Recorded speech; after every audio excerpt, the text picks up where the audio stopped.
Bienvenue dans ce vlog. Je me suis rendu compte au montage que je n'avais pas introduit ce vlog, donc on va partir du début. Je m'appelle Agathe Van Biette, je suis photographe, vidéaste, créatrice de contenu, graphiste. J'ai beaucoup de casquettes à mon effectif et la dernière fois qu'on s'est vu c'était en 2019 sur cette chaîne où j'ai publié quelques vlogs parce que j'étais en stage en Grèce et du coup j'ai partagé quelques vlogs à Athènes. Entre temps, j'ai fait une reconversion professionnelle parce que j'étais pharmacienne, j'ai fini mes études de pharma.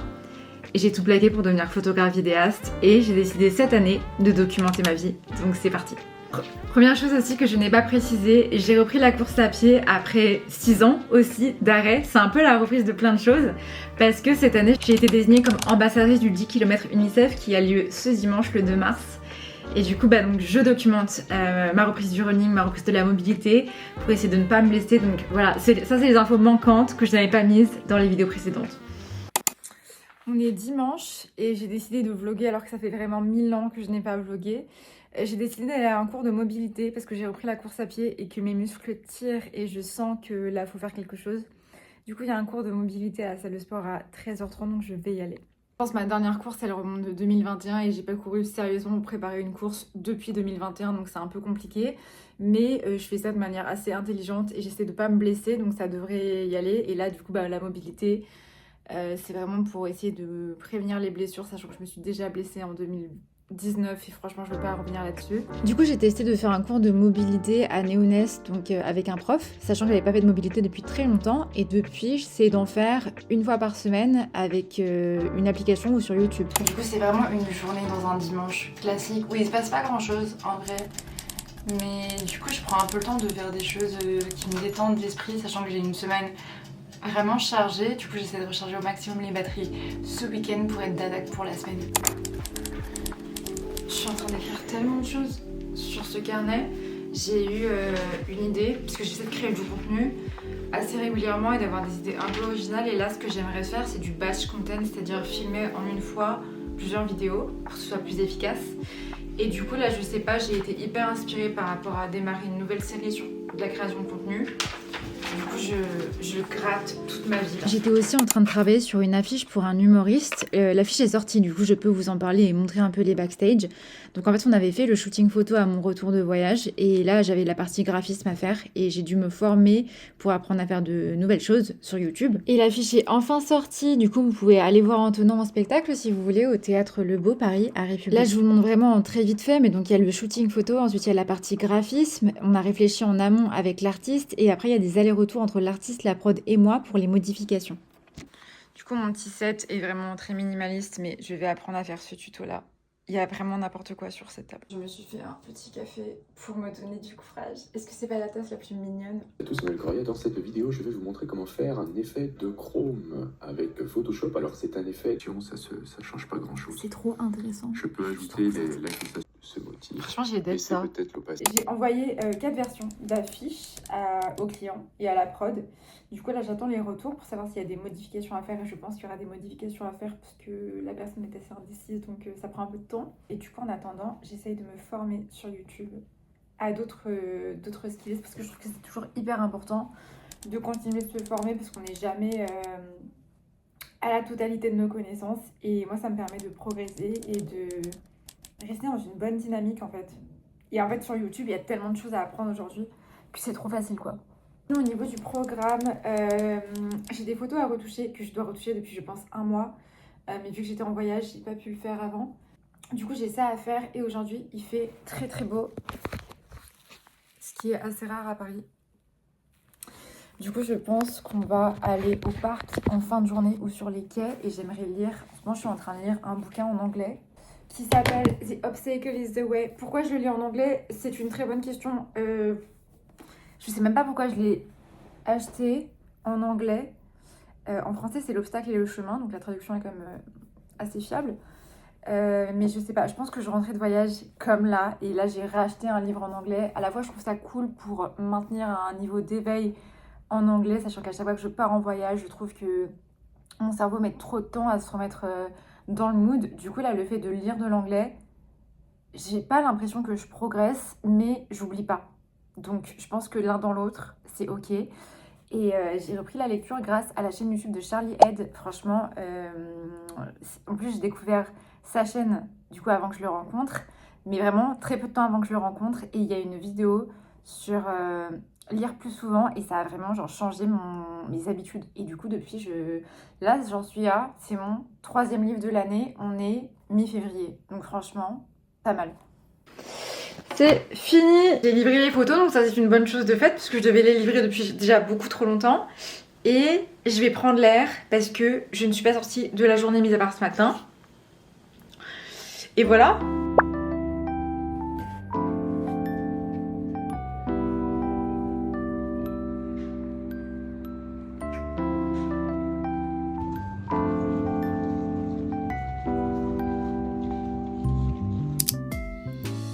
Je sais pas quelle tête va avoir ce vlog vraiment, mais j'ai l'impression que j'oublie tout le temps de filmer. Du coup, qu'est-ce qui s'est passé hier? Je suis allée au club de running pour faire un fractionné. C'était le premier fractionné depuis 4 ans, je pense.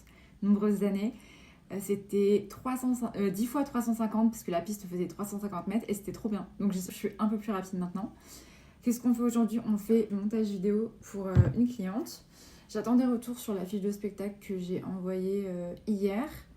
Et ce soir, on va à l'apéro pour le 10 km UNICEF. Du coup, c'est l'occasion de rencontrer les gens de l'organisation en vrai et les participants, bien sûr. Du coup, j'ai un peu hâte parce que je sais pas trop à quoi m'attendre.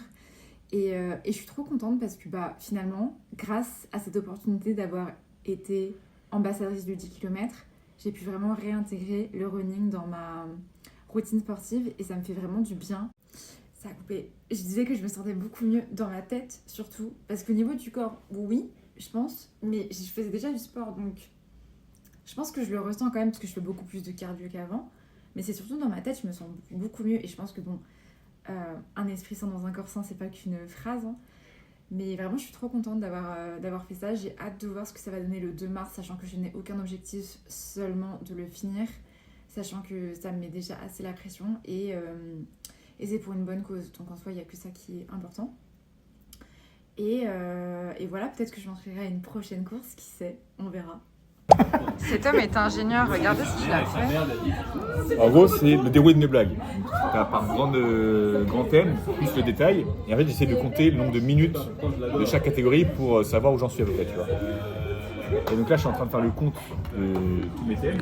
Mais personne ne fait un arbre. Ouais, mais il faut bien que mon diplôme d'ingénieur, il me serve aussi. Mais tu le fais dans d'autres aspects de ta vie?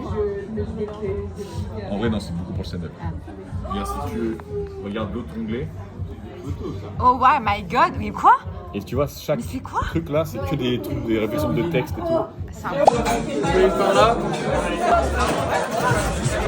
Peut-être que j'aurais servi une tranche. Chaque fois que je rentre, je me rends compte que j'ai pas vlogué. Mais je reviens d'un rendez-vous pro qui j'espère sera favorable. On a presque fini le format d'affiche. Qu'est-ce qu'on fait d'autre? On fait des formats tournage avec Nadège. Et là, je vais me faire à manger. Je suis très contente parce que depuis que je suis rentrée de Bali, je cuisine de nouveau, ce qui n'était pas arrivé depuis très très longtemps. Parce que je suis pas hyper fan de cuisiner pour moi. Et là, finalement, je prends grave du plaisir à cuisiner des recettes. Donc je suis très contente d'avoir pris le running, la cuisine, tout ce qui est lecture, développement personnel, etc. Je suis trop contente. Et ce dont je suis contente également et que je voulais vous partager, c'est que cette année, je décide de créer du contenu pour moi. C'est exactement ce que nous sommes en train de faire actuellement. Mais j'ai beaucoup créé pour les autres en 2024 et je me suis dit que cette année, c'était mon tour. Et que je voulais aussi partager un peu plus de mon quotidien. Même si je me rends compte à chaque fois que je filme en retard. Mais cette année, l'objectif, c'est de créer plus de contenu pour moi. Pour partager un peu plus de mon quotidien, pour développer mon personal branding et parce que j'ai foi en mes petits vlogs que je partage surtout sur Instagram si vous ne me suivez pas sur Instagram. Évidemment que le téléphone m'a lâché à ce moment-là, j'ai saturé mon espace les gars alors que j'ai pris la plus grande capacité iPhone, mais du coup ce que je voulais dire c'est que je partage des vlogs sur Instagram et si vous ne me suivez pas, suivez-moi. Mais hier, je suis allée courir au Running Flan Club et c'était trop bien. J'ai fait un reel sur Insta qui vous résume tout, donc je ne vais pas le faire ici. Mais globalement, tu cours pour manger du flan, tu rencontres des gens et c'était génial. Franchement, j'ai trop aimé. J'y retournerai sûrement une autre fois, pas la semaine prochaine parce que la semaine prochaine, il y a le 10 km UNICEF. Très important, j'ai peur. Et voilà, et aujourd'hui on se retrouve où? J'ai fait des courses. Je suis trop contente de faire des courses, je sais pas si ça fait pitié ou pas. Mais je reprends la cuisine de manière hyper régulière. Depuis que je suis rentrée, j'ai cuisiné quasi tous les jours. Donc je suis trop contente. Et là, j'ai décidé de faire un tzatziki. Voilà. Est-ce que ça vous intéresse? Je ne sais pas. Depuis que je suis rentrée, il fait globalement assez beau. Franchement, je vais pas me plaindre parce que l'année dernière, je suis revenue à la fin de l'hiver.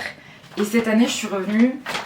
J'avais encore 1 mois et demi d'hiver. Du coup, je me suis dit, est-ce que vraiment c'était une bonne idée? Oui, déjà, parce qu'il y a eu plein d'opportunités, donc je suis trop contente. D'ailleurs, hier, on est allé avec ma pote Lison à l'avant-première de Fucking Fred avec Jonathan Cohen et Orelsan. C'était n'importe quoi. J'ai fait une captation vidéo pour un spectacle hier. Avec mon pote Alex, on est allé manger aussi. Il a une collab avec un resto thaï qui faisait de la cuisine un peu fusion. Un brunch thaï, c'est-à-dire qu'il y avait à la fois ce qu'on connaît des brunchs, pancakes, etc. mais à la fois pour le coup des influences thaï, et c'est pas genre des influences thaï, il y avait vraiment des saveurs, ça m'a vraiment rappelé mon voyage, donc j'ai trop aimé, franchement j'ai trop aimé. Et voilà, j'ai ma reprise du running, vous connaissez. Aujourd'hui il fait beau, donc j'ai rendez-vous avec un humoriste pour parler d'une affiche, si c'est pas annulé. Et ensuite, qu'est-ce qui se passe d'autre? Je pense que je vais aller au parc lire. J'ai trop envie d'aller au parc lire. Alors, du coup, on va faire une recette de tzatziki. Où je crois que j'ai tout. J'ai pas la menthe. Si, j'ai de la coriandre congelée. Qu'est-ce qu'on va faire? Râper le concombre et faire dégorger 15 minutes. Okay. Faut que j'écrase de l'ail, mais j'ai pas de pressail. J'ai une passion pour le concombre. J'ai une passion pour la Grèce de manière générale. Ça fait longtemps que je suis pas allée en Grèce, parce que les dernières années je suis allée en Asie. 3 fois à Bali quand même, c'est un peu beaucoup. Et du coup ça fait un moment que je suis pas allée en Grèce, mais j'aime trop ce pays, j'aime trop la Grèce, j'aime les Grecs. Enfin je veux dire, vous avez compris, genre l'hospitalité des gens quoi. La bouffe, l'ambiance. Genre en fait la Grèce, je pense que c'est kiff Dolce Vita avec l'Italie. Sauf que je préfère la nourriture grecque, qui est plus saine, que la nourriture italienne. Je vais me faire défoncer, je pense, par tous les aficionados de la bouffe italienne. J'ai beaucoup hésité avant de refaire des vidéos YouTube. Pourquoi? Parce que j'en faisais en 2019, quand je vivais en Grèce, justement. Et c'est peut-être pas parce que j'en ai parlé ce matin d'ailleurs que j'ai envie de manger du tzatziki. Et je partageais mes voyages, et en fait après je suis revenue à Paris, je me suis pas dit que ma vie était si intéressante pour faire des choses, alors que vraiment ma vie n'a aucun sens, et ma vie est en mode aléatoire depuis je pense 2 ans maintenant. Ça coïncide aussi avec le fait que je fais plus d'activités liées à la photo et à ma passion, et que je travaille avec des humoristes, du coup ça aussi ça n'a aucun sens. Mais du coup il se passe franchement des choses un peu marrantes. Franchement marrant quand même. Puis supprimer les applis de rencontre. Non pas parce que j'ai trouvé l'amour, mais parce que en fait quand j'étais en voyage, donc moi pour vous remettre le contexte, ça fait plusieurs années que je suis célibataire quand même, et plusieurs années que je fréquente les applis de rencontre. Et franchement j'ai jamais trouvé ça très cool. Hein.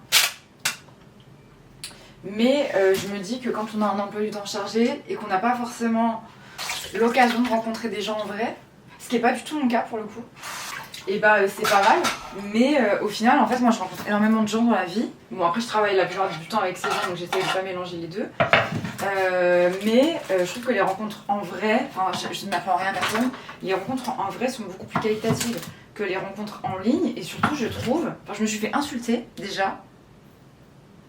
Je me suis fait insulter quand j'ai retéléchargé l'application là à mon retour, parce que j'avais matché un mec que j'avais déjà matché. Enfin je crois. Enfin sa tête me disait un truc.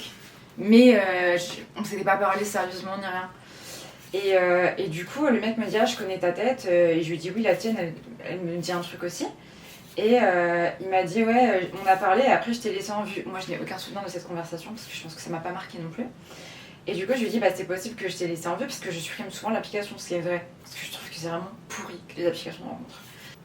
Et du coup là il m'a insulté. Il m'a dit ou peut-être que t'es juste une grosse Et franchement j'étais en mode waouh, il est 8h du matin les gars quoi. Du coup j'ai supprimé l'application, c'était Hinge pour voilà. L'application conçue pour être supprimée mais pas dans ce sens là je pense. Et du coup depuis je privilégie déjà mon bien-être personnel et mettre de l'énergie dans des projets perso. Et je trouve ça beaucoup mieux. Et bah en fait je rencontre quand même des gens en vrai dans la vraie vie parce que ça fait beaucoup de vrai. Parce que je me suis remis à la course à pied, parce que dans mon métier de photographe déjà je rencontre énormément de gens parce que je bosse la plupart du temps avec des particuliers. Du coup j'ai grave mis de la distance par rapport à ça et je me sens beaucoup mieux honnêtement. Ça faisait plusieurs... Enfin, je supprime souvent les applications mais là j'ai eu un constat de... en fait les applications ça te bouffe l'ego. Parce que déjà, t'as l'impression d'être au supermarché, donc t'es un peu en mode est-ce que je vais lui plaire ou pas, alors qu'en fait, t'es pas un produit Picard, quoi. Donc voilà. Et en fait, genre, si tu likes un mec beau et que le mec te like pas en retour, bah, t'as pas un ego boost, hein. Et par contre, quand à l'inverse, t'as des gens qui te plaisent pas du tout physiquement et qui, franchement, sont. Enfin, c'est des profils. C'est pas des super profils, quoi. Et tu te dis, ah, bah, c'est ça que je mérite. C'est pareil, ça te booste pas l'ego. Et je trouve que, mine de rien, bah, c'est quand même. C'est important, enfin en fait c'est des micro trucs mais quand c'est tous les jours bah, tu peux vite avoir une image de toi de je mérite peut-être pas de rencontrer une bonne personne ou quelqu'un qui match mes priorités, mes valeurs, mon énergie, enfin bref tout ça quoi. Du coup j'ai supprimé et je me sens beaucoup mieux, donc écoutez voilà, on sait pas si l'avenir va me faire rencontrer quelqu'un mais en tout cas je fais des choses cool, je suis contente toute seule, je rencontre plein de gens donc voilà quoi. J'ai compris que je pensais pas parler des dating apps, mais vraiment je voulais partager ça avec vous parce que je me sens vraiment mieux. Enfin, je le sens au niveau de ma santé mentale, ça va beaucoup mieux. Et regardez, mine de rien, on y arrive à cette recette de tzatziki. Finalement, ça a J'ai pris un 5 énorme minutes. problème avec le poivre, donc si vous vous demandez s'il y a assez de poivre, il n'y a jamais assez de poivre. Franchement ça a l'air grave bon mais par contre j'en ai fait 6 kilos quoi.